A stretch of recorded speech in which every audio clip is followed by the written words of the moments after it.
Twitter is poison for your business. This isn't hyperbole, it's literally poison. As a self-proclaimed entrepreneur, I have found a lot of value in X/Twitter. It proved to me that I can do it. Gaining confidence, mentally jerking yourself off, it's all fun and games. You feel like you're doing something.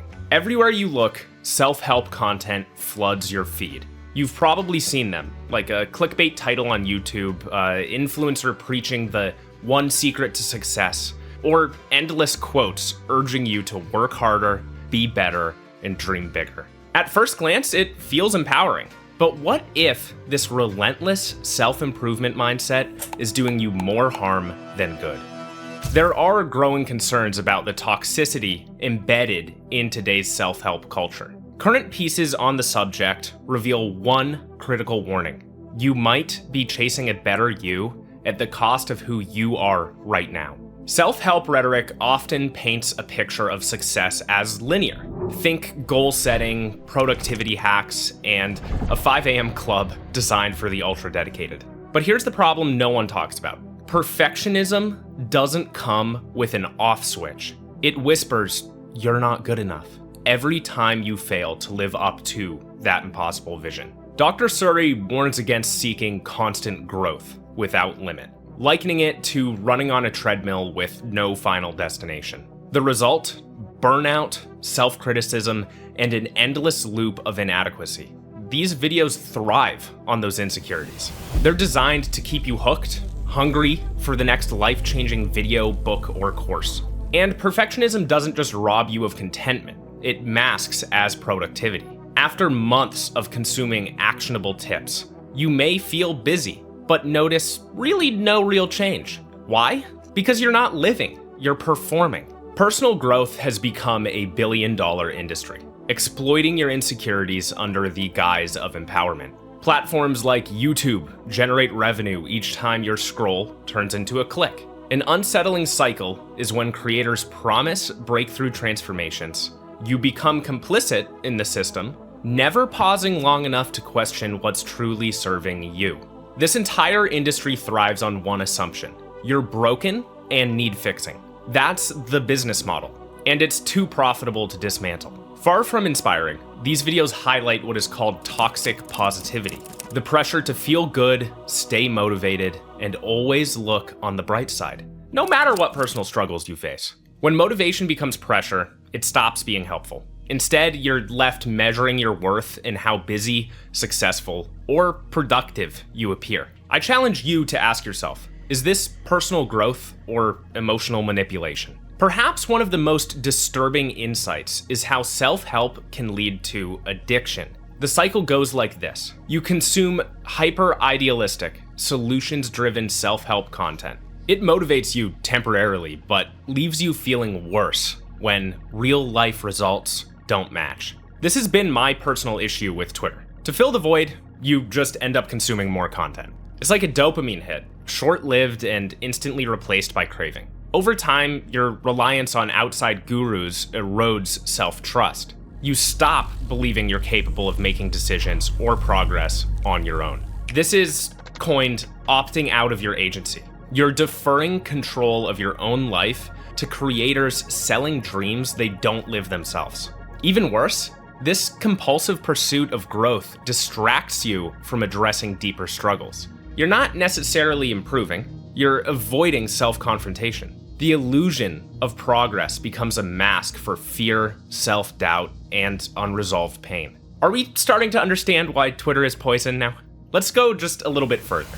We're going to create a hypothetical person, Cash. He's handsome, he's 6 feet tall, built like a damn redwood. Literally stunning. He's always been passionate about being the man, despite his very apparent manhood. Business, freelance gigs, sales roles, all have crossed his mind as viable opportunities. Maybe he'd dip his toe into dropshipping for a week. I know Cash better than anybody. It probably amounted to an afternoon. Well, then that evening, he hops onto freelance video editing for a few hours. He sends one poorly scripted cold email to a YouTuber that makes $50 a month, and then he prepares for tomorrow morning's scheme to take over the northeastern industrial power washing industry. Does Cash sound familiar to you? If he doesn't, I'm thoroughly surprised. A bulletproof analysis to see if you are Cash is as follows. Take out a pen and paper, open a Word doc, write down your answers to these questions, and please share them in the comments. We're super friendly here. We just want to help everybody succeed. First question. Have you sustained progress on one idea for a week? Second question. When was the last time you finished a nonfiction book? And number 3, how much time do you spend on social media a day? Cash, he's made 0 progress on one idea for a sustained week. He has started 7 different books in the last 24 hours, and he somehow treats Twitter like a 9-to-5.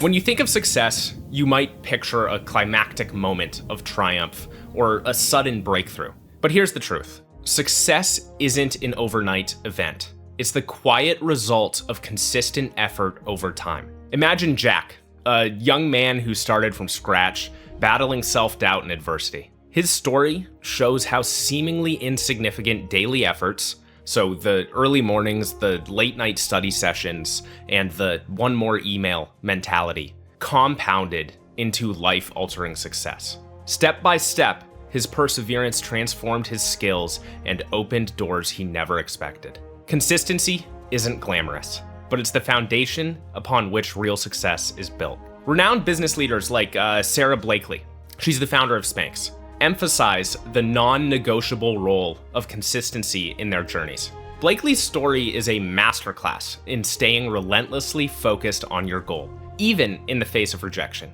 There were a lot of women that were doing that homemade solution and cutting the feet out of pantyhose and trying to figure out what they were going to wear under their white pants too. But I think when people say, why was it you? Like, why did you create the $1 billion business out of it and not all those other women that were doing it? I think one of the reasons is I had set the intention prior.